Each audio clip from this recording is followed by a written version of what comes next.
well and truly now by multiple recorded statements, audible statements from the president and other government officials. That was the reason why the first phase of the war was ended with a ceasefire and an MOU, is because the Iranians were about to bleed the Western Sphere dry of any oil reserves. And that's why we ended the first phase of the war, so that way we would hope that they would open the strait, which they did temporarily, which staved off the absolute bleed of oil that we were seeing here in the West, and allowed for us to buy a little bit of time to re-gear our war plans, and to go with the more conventional war plans we had already been designing for years, and had already been prepared to implement for years, which is what we're doing this time around, instead of whatever the hell that was the first time. So as long as we keep to that, and keep to the core tenets of the basics, instead of trying to do anything extremely insane, we should see that this goes quite well, and I would say that based on what we've been seeing, it's going pretty decently so far. And just wait until the U.S. service members get their testosterone injections for the year as a result of the new military initiative, and they'll be more lethal on the Iranians than you've ever seen before in your life. Like they'll be more alpha giga Chad than you've ever seen on any military on the planet. You know what I'm saying? Man, I gotta tell you, man, roid rage has a whole new meaning. Man, at least they call it the high T military, people. That's what they're calling it now, the high T military. Because, you know, everybody suffers from low testosterone. It's not like it's only 5% of men suffer from that, by the way. So, you know, it is what it is. It is what it is, as they say. You know, like, we just have to take it for what it is.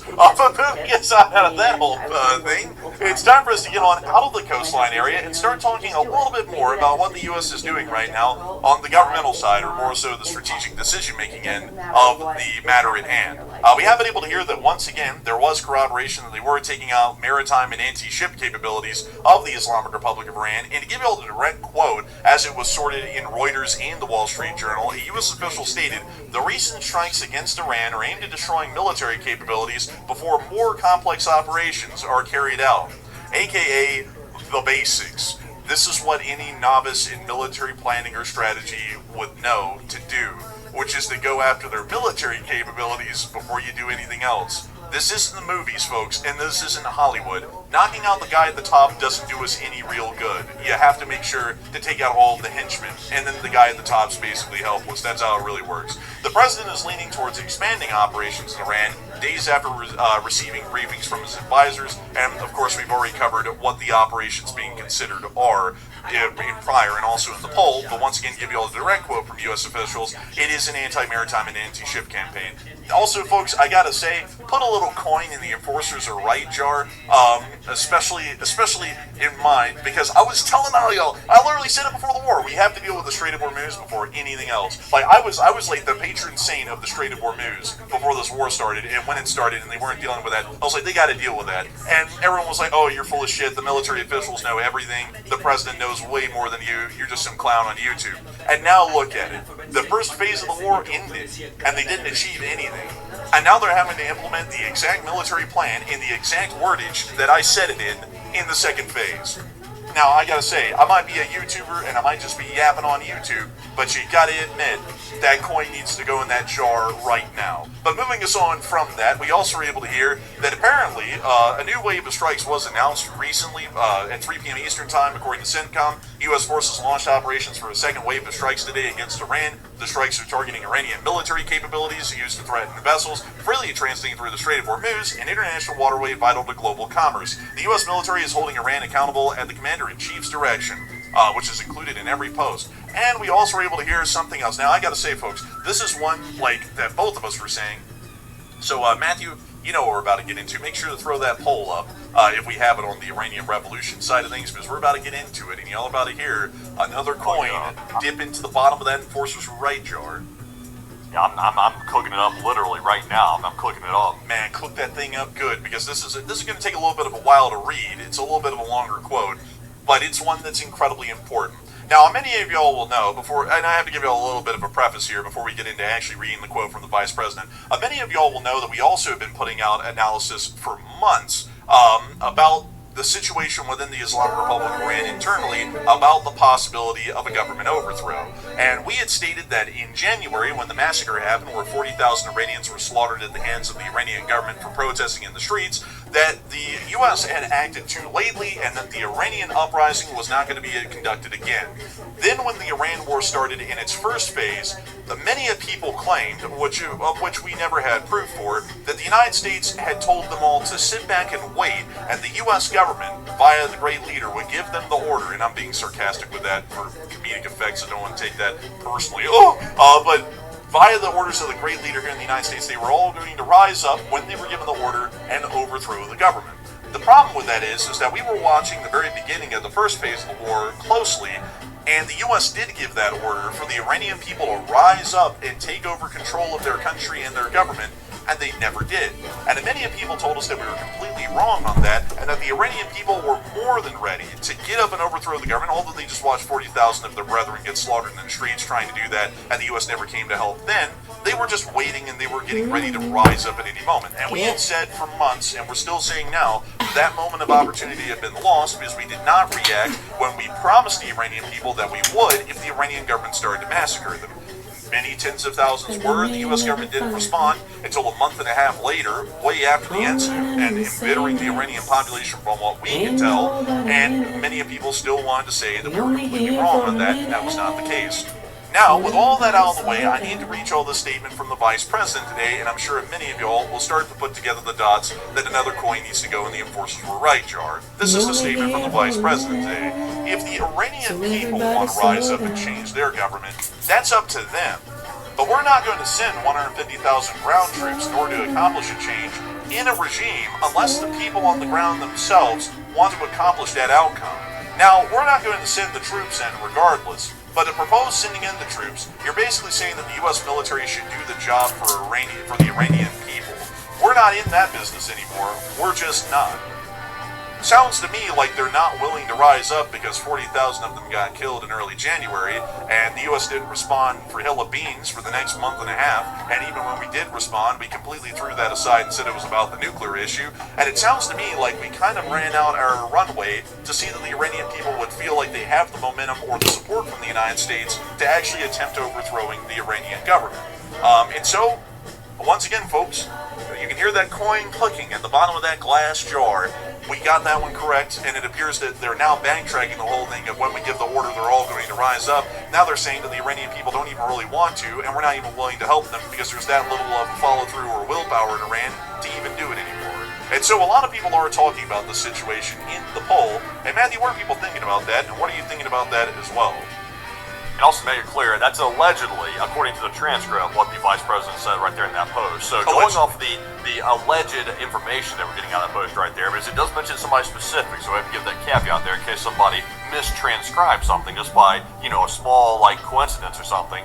But going off of that, though, the U.S. has currently said that it's up to the Iranian people to do regime change and not U.S. forces. And what are your thoughts? 45% said, I agree, it's not the U.S. responsibility to free the Iranian people. While 37% said, we could have at least helped somewhat, not just left them, abandoned. And 14% said, I disagree, the U.S. has an obligation to free Iran. And I would say this. I would say that originally speaking, I was of the belief that the Iranians were the ones to free themselves. Like they would have to be the ones to do it, and I was advocating that the Iranian people, the opposition to the Ayatollah regime, should be armed by some American agency with weapons so that way they could free themselves from that oppressive regime. That was my initial standpoint, but then we saw that the U.S. came out and made a promise to free the Iranian people, so that changed the equation. Then they got a verbal promise from the U.S. government that they would get freed and that we would free them from that oppressive sicko regime. So then we made a promise, and I believe that if the U.S. makes a promise, we should follow through with it, regardless of if it's a good idea or not. We can't just make promises and then back out of them and say, oh, we never said that. Because that ruins our credibility. So we kind of gave them a promise to a certain degree. So I would say we don't necessarily have to invade Iran to try to help free the people, but we can at least provide some help so that way we don't look like we just totally backed out of a promise. At least we can have some argument to make that we simply didn't back out completely. So I would say, airstrikes, some way to try to free up the regime enough so that way the Iranian people could try to rise up. But at this point, though, I'm not totally convinced that the Iranian people have the gall left in them to actually rise up. I think they might have been demoralized to a large degree. So I know there's people out there to say that the Iranians are like raring to go, they're ready to rise up and overthrow the regime. I'm not so convinced about that. I think, unfortunately, after 52,000 of their brethren have been taken out by the Ayatollah's regime, I think they might have been scared off. And also, not only that, but they're also not very confident in the U.S. leadership to come in and actually do their favor for them. They're not very confident in that because they backed out of a promise earlier. So I think we could help somewhat, but it's not our full responsibility. But Enforcer, what say you? I wanted to say generally, folks, the time is past to the point there is no way to even help them. And I would have to say that to address the poll, I kind of have to step away and kind of make an aside on the whole situation about how that happened. In early January, when the protests and the riots and the attempted uprisings began, that was the moment of action. If we did not act then, the Iranians were going to put it down violently, and it was going to be over. We said that back then. And also, I remember, folks, if many of y'all don't remember, we were criticizing the U.S. getting involved in the sideshow in Venezuela because we said, what are they doing? All of the military forces that could have been deployed in CENTCOM to deal with what was happening in Iran at that point and to support the Iranian people were instead being used against Nicolas Maduro and were being kept in the Caribbean to just see how that all turned out. And so we said, well, we're wasting an opportunity here. We should already be in the Middle East and prepared to deal with this as it stands right now. And because of all of our forces being deployed in the Caribbean instead of CENTCOM, at least the freely deployable ones, the Iranian people rose up. The U.S. president said that they could rise up, and if a hair on their head was harmed, the U.S. would immediately respond and would immediately start to sweep the Islamic regime off of the face of the earth. And then the machine gun fire and sniper fire began on these crowds en masse, killing thousands of them that we could see on film and tens of thousands others that we didn't see on film throughout the entirety of the country. And the uprising was put down brutally, and the U.S. was nowhere to be seen to conduct a single bit of action in that entire massacre that followed within that next week. And that embittered the Iranian people that were trying to rise up against the government. They were trying to rise up against a brutal regime, and they had just been told to, and deceived largely by the U.S. government, that the U.S. would be there to help them if they were brutally massacred. And they were brutally massacred, and the ones that survived saw that the U.S. wasn't even there to respond whatsoever. And by the time we started the war on the 28th of February, it had been an entire month and a half since the last person had been shot down in the streets in Tehran in those massacres by the Islamic government. So by the time we responded, it was well past the time to help these people out. The uprising had been put down. They were never going to rise up again, at least in any recent time. It's probably going to be years before anyone attempts that again. So if you're looking for a regime change in Iran, instead of putting it on the embattered people of Iran, who just had tens of thousands of their brethren massacred when we told them that they would be assured security and safety by the U.S. government if that was to happen, and we weren't there to help them. If we want to see a regime change in Iran, we can't put that on the people in Iran that just basically got deceived by the U.S. in January. We have to do that ourselves, and largely as far as wars go, folks, I hate to say it because it's the harder option, but we kind of have to take it upon ourselves to overthrow a regime if we don't like it. The German people didn't rise up and take out Hitler, and the Japanese people didn't rise up and take out the Imperial Japanese government at the end of World War II. The U.S. military and many American citizens of this republic had to go and fight and lay down their lives to see that these regimes were overthrown for the greater good of our nation and the greater good of those peoples as well. And so if we want to see that in the here and the now, the honest answer is, folks, is that there's no way to even help them out because they're not even willing to rise up because they're embittered of what happened in January. We would have to do it entirely on our own, speaking in the reality of the situation. And I don't think that's going to work. I just really don't. Like, sadly, like, you know, I sympathize with the Iranians over there that were listening to the U.S. promises, and they thought that we were going to help them overthrow their regime, because not only did we not help them overthrow the regime, and then we backed completely out of that promise, but then the U.S. started saying that the Iranians were actually, like, decent to work with, and they then came up with the MOU after that. After we backed out of the promise, then we made a deal with the murderous regime. So that was like an insult to injury to the Iranian people trying to overthrow the regime. Then we teamed up with the sickos.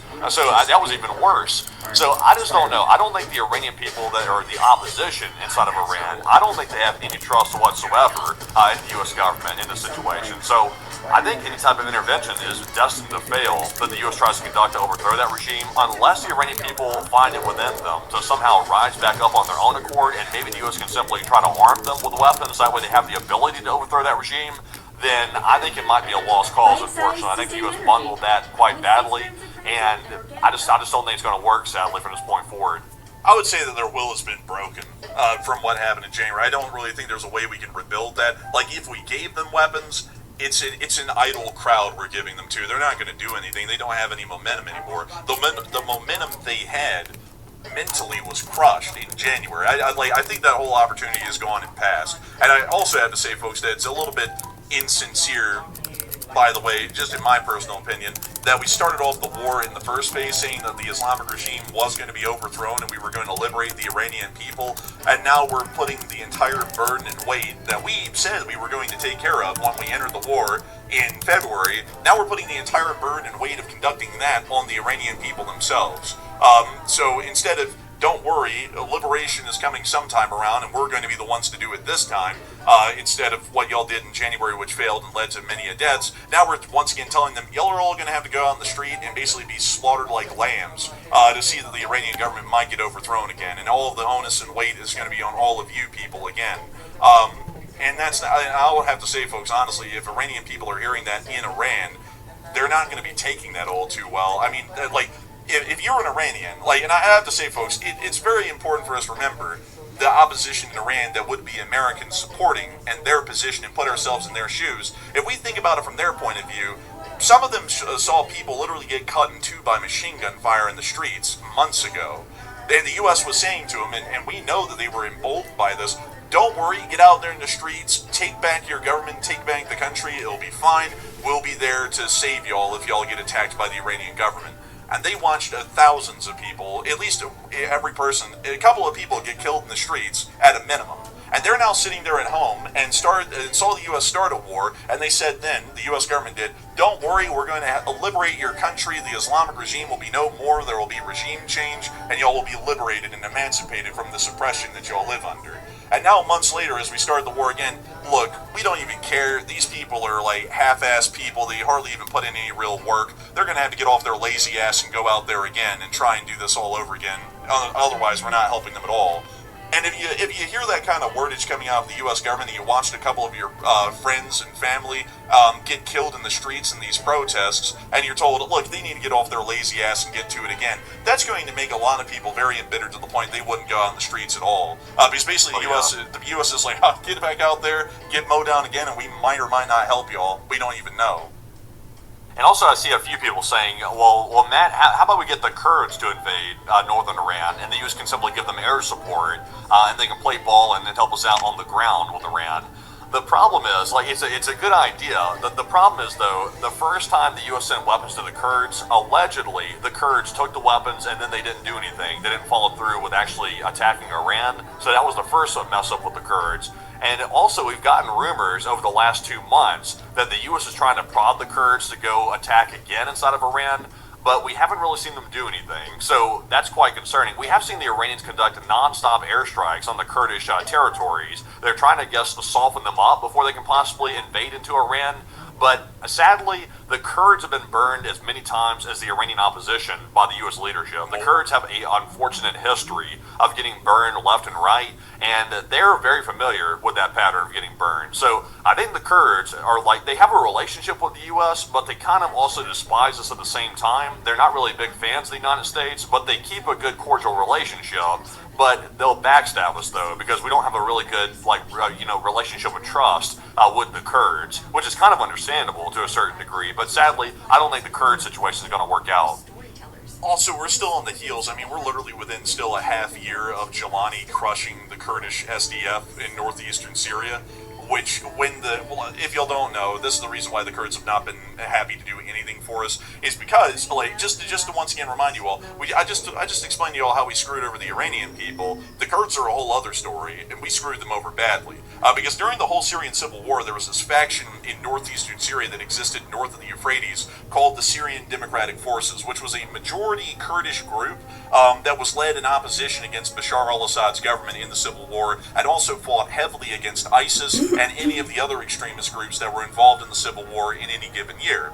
And in the last few months, once Jelani rolled out of Idlib and took over Assad's regime and toppled it, we've completely backed off of our support for the SDF and placed all of our trust and support into Jelani and Jelani's Syrian interim government. And so the Syrian interim government under Jelani started an offensive in November of last year into SDF territory. And the SDF immediately started begging us, please help us. Like, if Jelani takes over this part of the country, there's probably going to be massacres here. They hate us. Like the majority Sunni Arabs that live in Syria hate the Kurds.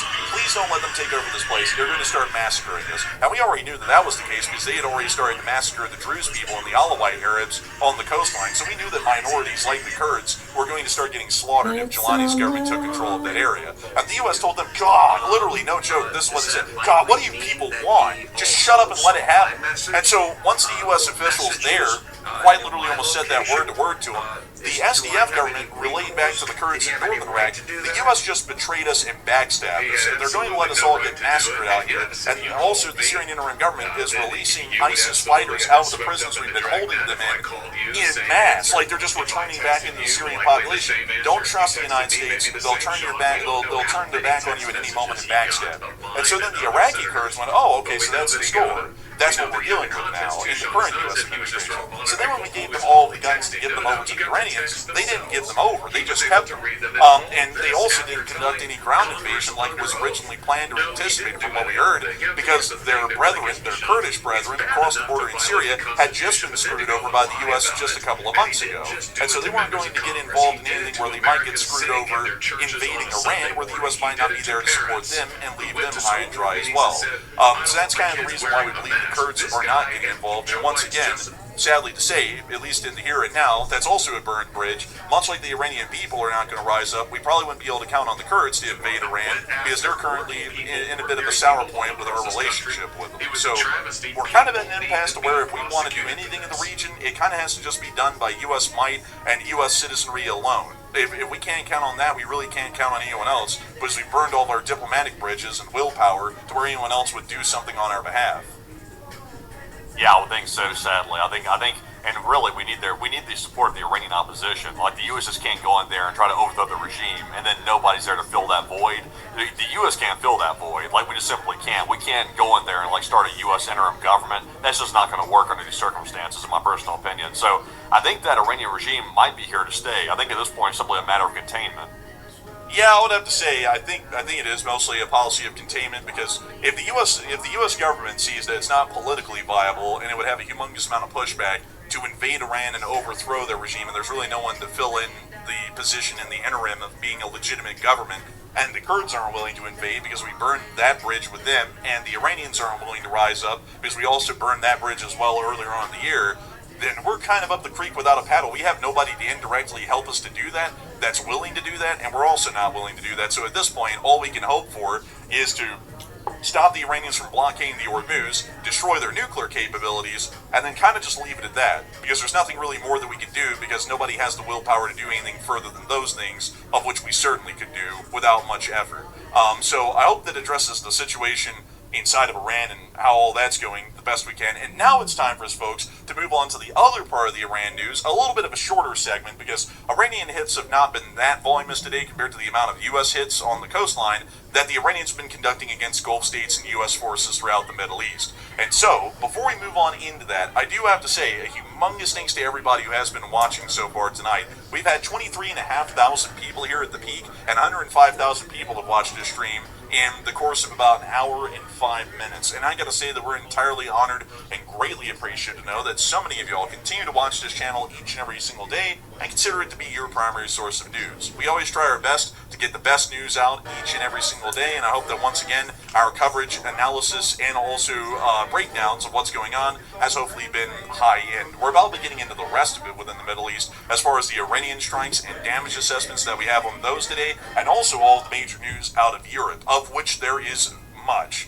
Probably more, honestly, than what we saw in the Middle East, but considering the Middle East is the breaking and developing topic of the day, we're covering this one first. But before we get into all of that, Matthew, what do we got from the chat? Alright, so grabbing our first 3 Super Chat questions and getting right back to our breaking news of the night, our first Super Chat goes to none other than Carlos Santiago, and he puts in a very generous $100 support. And thank you very much, Carlos, for that generous support, and we do appreciate that very much. He's a longtime channel legend, by the way. He said, away for several days, and much has happened since then, and things are heating up. And you think we're heading toward another world war? And I gotta say, a humongous thanks to you for that unbelievable support, Carlos Santiago. And also, welcome back after several days. I hope the break was good, and I hope that the news is interesting, as usual these days. I mean, there's definitely not a day of light news, at least over the course of these hours. But I would say, are we heading towards another world war?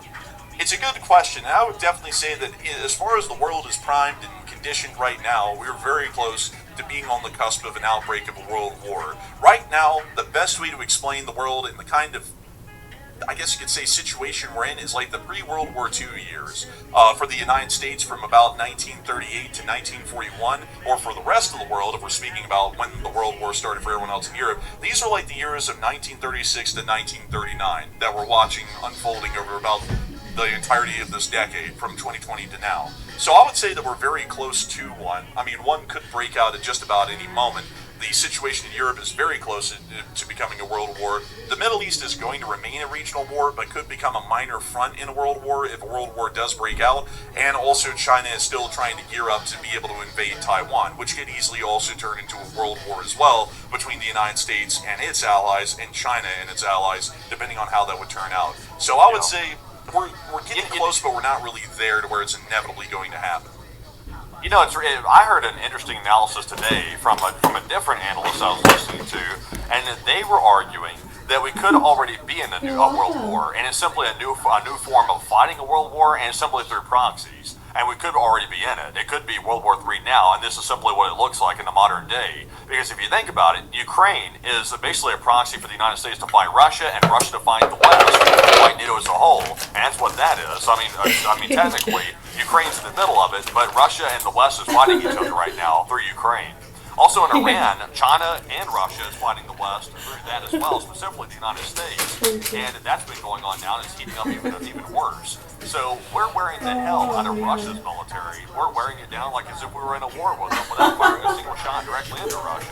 And we're doing the same thing to our enemies through Iran and through Ukraine as well. So, I mean, that's an interesting argument, I will say. I'm not sure if I'm totally sold on it, but it sounds like it could be logical.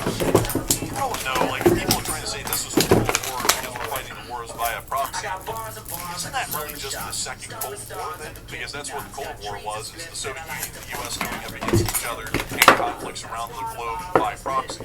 Like where the Soviets were supporting one side against the U.S. or were supporting a side against the Soviets.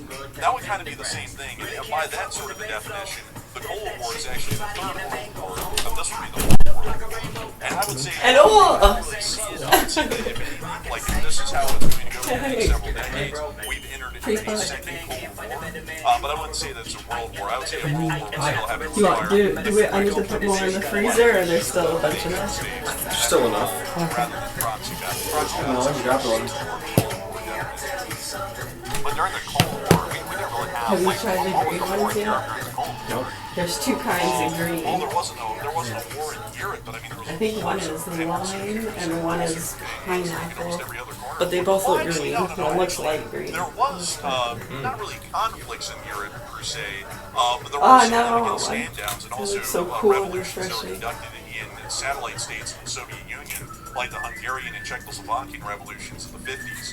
That's why I And find other making these things like kind that of where the Soviet Army videos, was like deployed that and piece put like down different the artwork and uprisings stuff and killed together. hundreds. So I mean, if you want to pull those little conflicts, those were like little You'd be good conflicts at that doing are that kind of to stuff, happen yeah? in Yeah. Europe. Good with Outside of editing that, and most of the clip conflicts we've art, seen in that kind of Southeast stuff. Asia, East Asia, the Middle East, the Americas by proxy here, and also What do you within do? Africa, largely across the whole continent.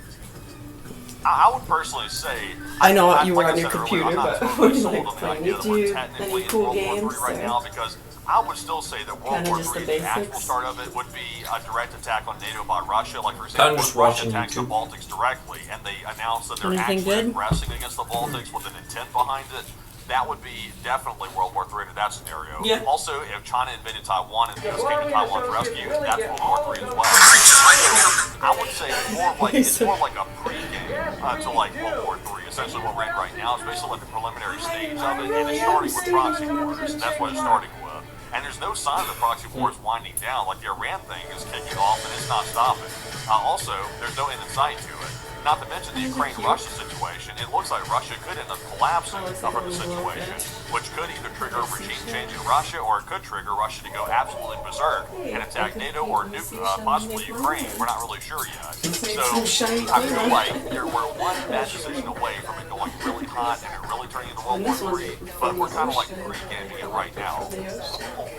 I want to see what people think. what era are we in right now? And give This us the one options. is one of my The favorites. World See War how III, cool like this we're one in is? World War III right now. See By the different proxy. colors and Or stuff? it is Let the me second think Cold of War, how many which years could it turn took, into you know, for these things to like, see if you form. can come up with those two options and put them to a poll. You Because I'm almost very smell the interested in salt seeing how from the people are ocean. interpreting and viewing this right now. Because I think the best combination of the two is that we've entered a second Cold This War. one, though. and it could go upon I usually only try to get little Ukrainian ones, but I parties could not acting to fight each resist other, this drop. and any wrong or any bad decision You that see would the make colors the on Knights that? Edge again like we were from the 1950s to the 80s. See it I sparkling? feel like that's more so what we're in if we were really more so accurate in describing it. But maybe some people say that it's some sort Isn't of that really pretty? World War of the You World see how you can see like all the layers by a like proxy. over the years, And that's how how it people are formed. viewing it instead. I would say it's more of a Cold War if anything. We had to give it historic definition off of our past examples. I would say it's the second Cold War.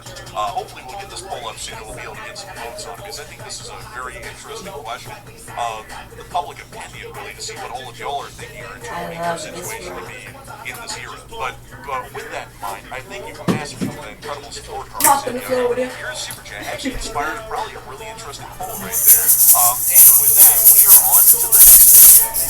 In our second super chat right here is going to go He's to crazy. Mr. He's Glock crazy. Glock. Nights on Franco Live at yelling at the Mr. sky. Glock, that $50 support, we do appreciate that. He said, why was Fedorov replaced? I like putting this down on my carpet. I don't know. I like to feel like I'm walking on this We were both discussing this when the stream started tonight. Fedorov, he was effective. I will say that. I was familiar with Fedorov. He Cloud was the walkers. Minister of Digital Transformation. Are you a cloud walker? He was a very effective guy. He did a good job. I think he did a good job personally. I'm a food But I eater. don't understand why questions such as You want more food? Yeah. Yeah. You want dumplings I'm not or really sure something? why, because Sure. Ukraine's Yeah? gone through quite a lot of Sounds good. defense ministers. You want the big soft ones, or you want me to fry I'm some really up not sure with soy what the big sauce? deal is. Like, I get that people like them, but it's not the end of the world. I'm good with either. At least my personal opinion. I know it's going to You know, if you leave those kind of decisions up to me, it it might bust my brain. I would have to say, I don't really know why Gosh. Fedorov was How removed, but I'll be about entirely honest with you I want don't some know fried why ones with soy sauce and any specific Sure. curly fries or tater tots? and that's something I think is kind of being overblown. Just the I have to dumplings say, are good. not to like Dumplings? try and run interference with it looks like Dumplings and fries sound like an interesting it seems to me combo. like it's a Russian propaganda narrative that's really Yelling at the because sky. nobody was really in an uproar about Resnikov being replaced by Umarov or Umarov being replaced Dumplings by it is. or Shamal being replaced by Fedorov. Thank you. This is the only time I've ever seen My pleasure. outrage over a Minister of Defense being replaced, which is Fedorov. And I know that a lot of people like the positions that Fedorov supports publicly, but you know, there's a lot of different matters at hand that could be involved in the background that we don't know of publicly as the reason why he's removed. And on top of that, the war in Ukraine has been only fought for 4 years, of which Ukraine, during the duration of the war, has had 4 different ministers of defense, almost a new one every year. So I would say that as far as the metrics show, it's nothing really crazy. I mean, he literally served the same tenure as Dennis Shamal, 182 days to 180. So the difference there is negligible. And I would say that maybe it's just that they believe that his performance was not sublime. Maybe it was just satisfactory, and satisfactory isn't good enough, and they replaced him for that reason. We really haven't gotten any sort of an official, statements from the Ukrainian government as to why, much like we did with the other 3 ministers of defense that have existed. So I'd have to say it's a little bit of a mystery, and I wouldn't really consider it to be that big of a deal, to be entirely honest, because the thing is that people are like, oh, Fedorov is replaced, that's the end of the world. I'd have to tell you, folks, from our personal experience, when Zaluzhny, who was the commander-in-chief of the Ukrainian Armed Forces, was being dismissed and replaced with Syrskyi, we were like, oh my god, this might be the end of the world. And then Syrskyi became the commander-in-chief of the Ukrainian Armed Forces, and the war has been brought to even greater heights and greater successes than it was under Zaluzhny. And so, you know, generally while these officials are being replaced, sometimes year over year, or being replaced intermittently, we haven't really seen that this has been affecting Ukraine's frontline combat performance or strategic performance in the overall end of the war. And on top of that, to take the U.S. diplomatic answer, it's really an internal Ukrainian governmental matter, which doesn't really concern the United States. We're only concerned at this moment right now in foreign policy about the results that the Ukrainian armed forces are achieving, which is victory against the Russian Federation and grinding them down. If Ukrainian decisions like removing Fedorov result in the situation turning around and Russia gets the upper hand, then that is a moment that the United States needs to start asking greater questions of Ukraine as to why Fedorov is replaced and why are the Ukrainians now losing. But as long as they're not losing, I wouldn't really bring up the question too strongly.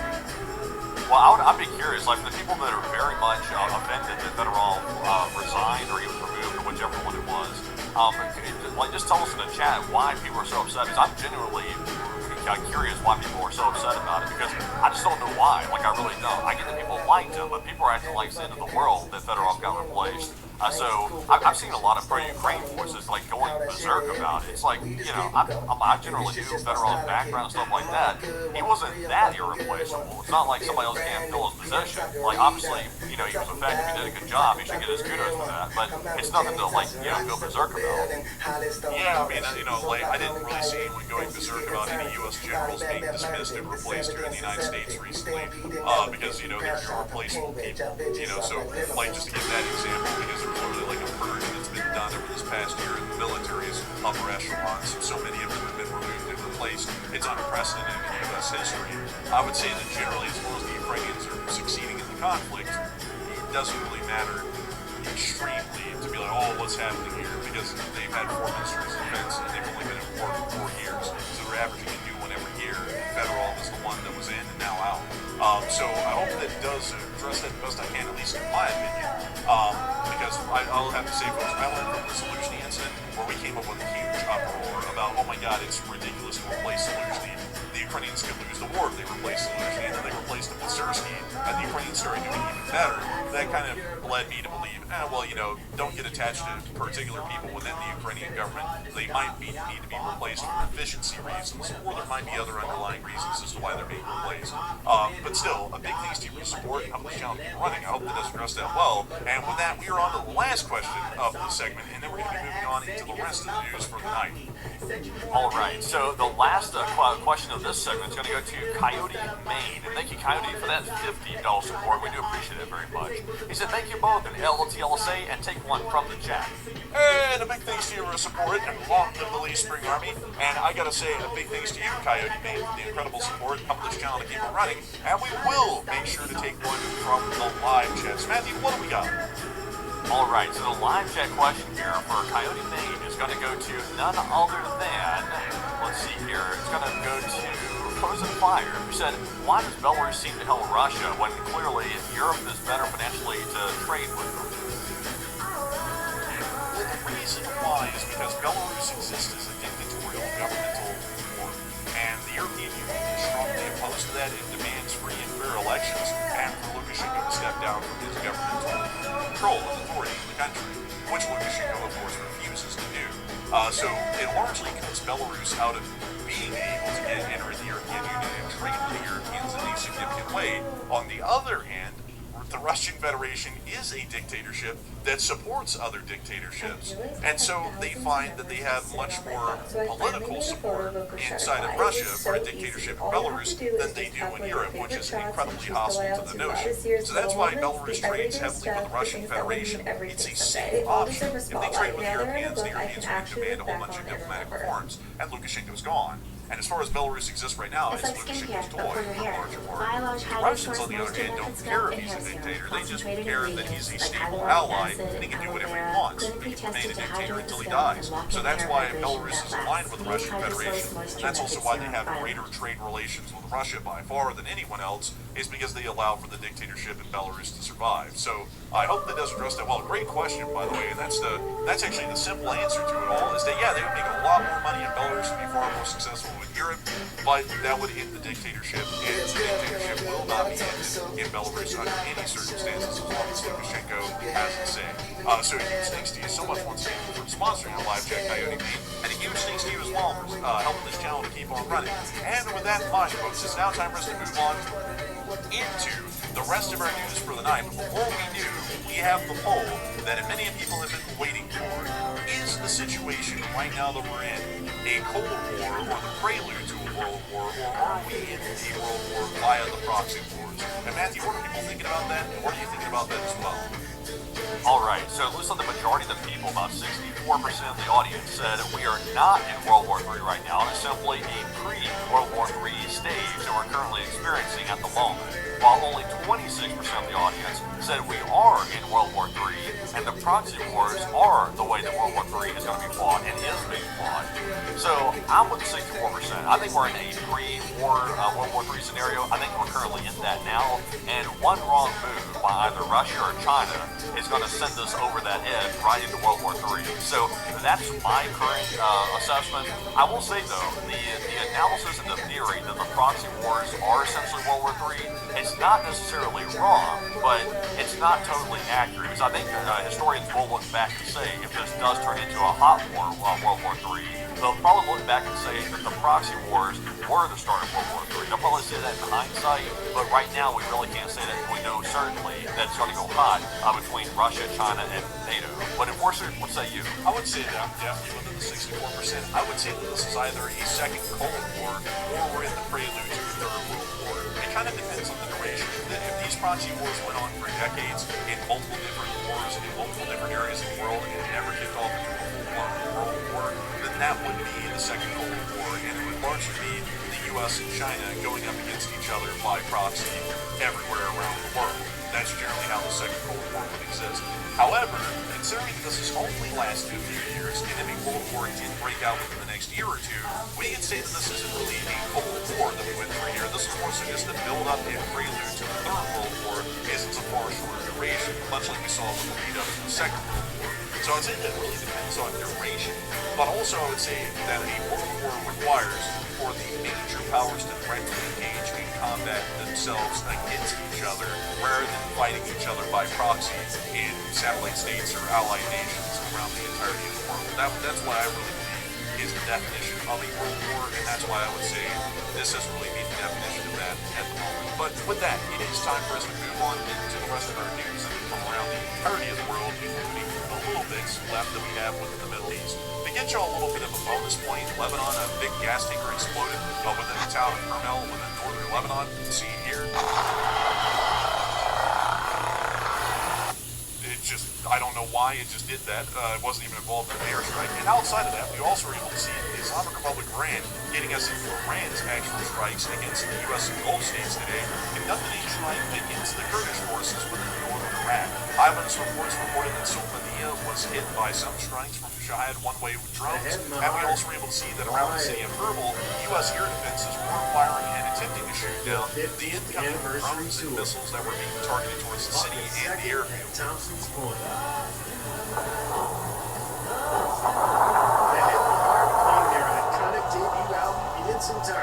With very special guest, and there was an interception, a successful one, luckily. The State Theater But all of them were not successful. The Head in the Heart with We were able to confirm that there were fires that had broken out on the airfield in this video here. Sadly, I was not able to do any good geolocation on that, but it is on the Erbil Airport. We also have one other clip showing that there was a direct impact. Well, duplicate one, actually. I didn't realize that before the show. I just realized that right there. Moving us on out of northern Iraq, we also were able to hear that apparently Iran did hit some targets directly across the Iraqi border in Kuwait. Again, we saw another fire in the northern part of Kuwait directly along the Iraqi border. And additionally, we have also seen that ATACMS missiles were fired by the United States within northern Kuwait at the Iraqis. The Iranians. Oh, whoopsie daisy. It's not 2003. There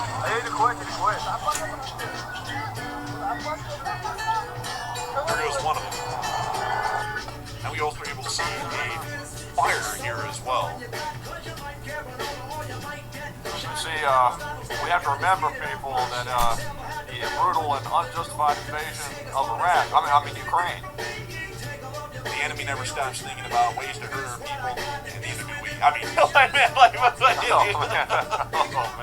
man, I gotta tell you, man, some of those were rough.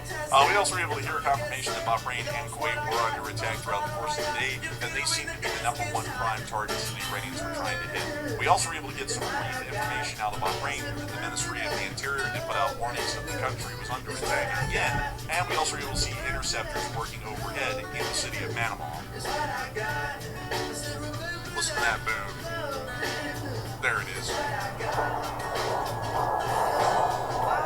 These are Patriot interceptors being fired from a ground battery. I think that man and fish can coexist peacefully. I want to just drive. Man, I think we're going to put an end to global terrorism and we're going to teach them a lesson. Now watch them drive. Man, I gotta tell you, man. Honestly, folks, whenever I go to the Middle East, I just have a knack for the bushes. You know, it just brings them out. But moving us on out of that, we also were able to see that the United States did disable a vessel today within the Arabian Gulf, as we call it, the Persian Gulf, as U.S. forces agreed to CENTCOM will enforce naval blockade measures against Iran July 15th by disabling an unladen oil tanker attempting to sail toward the Iranian port in the Arabian Gulf, the Persian Gulf. The U.S. Central Command Forces observed the Curacao-flagged motor tanker Velma transiting international waters toward Garg Island. The commercial vessel ignored multiple warnings as it attempted to violate the U.S. blockade. A U.S. aircraft disabled the vessel after firing a hellfire into the ship's smokestack. That's literally what they wrote. The ship is no longer transiting to Iran. U.S. forces resumed the naval blockade against vessels transiting to or from Iranian ports and coastal areas at 4 p.m. Eastern Time on July 15th. During the first 24 hours of enforcement, CENTCOM was redirected to compliant commercial vessels and disabled one non-compliant vessel. U.S. forces remain vigilant and prepared to ensure full compliance. Here's the video. Yard out the blowhole. Right in the engine bay. Man, I wonder if they give this one any warning if it's went ahead and hit it. I don't know. We didn't hear of any casualties on the ship, so I guess they gave them a warning. But that was kind of a wild strike right there. Literally down through the deck plating and into the engine room. I hadn't seen that before. It always was from the side up until this time. So I guess that hellfire was dropped off of a drone overhead because it had such a high angle of attack. Usually it's fired from a helicopter or some other form of a fixed-wing aircraft. Very few hellfires are carried on fixed-wing aircraft. Usually they come in from a very shallow angle from the side. That one came in from above, so I'm guessing a drone fired that. But that is all of the news, folks, that we have from the Middle East for today. So now that we've covered the Middle East for an hour and 30 minutes straight, it's now time for us to move on up into Europe. But before we do, folks, we have a pit stop that we need to make over here in the States, or more so the Americas, really quickly, because there's one little piece of news. I dropped it in our summary at the beginning of the show like it was a bit of a side note, but it is something a little bit interesting. While we are fighting the war with Iran, we are hearing that apparently U.S. officials are still planning and discussing possible military action against Cuba, including an Army-led air assault involving thousands of troops from the 101st Airborne Division, according to CBS News. Keep it from my eyes, son. You cannot stop me on the vital one. Let me get lost in my delirium. We didn't have enough on our plate trying to fix the mess in the Middle East. Let me get lost in my starting a second conflict in the delirium. middle of that one. The reasoning being is that the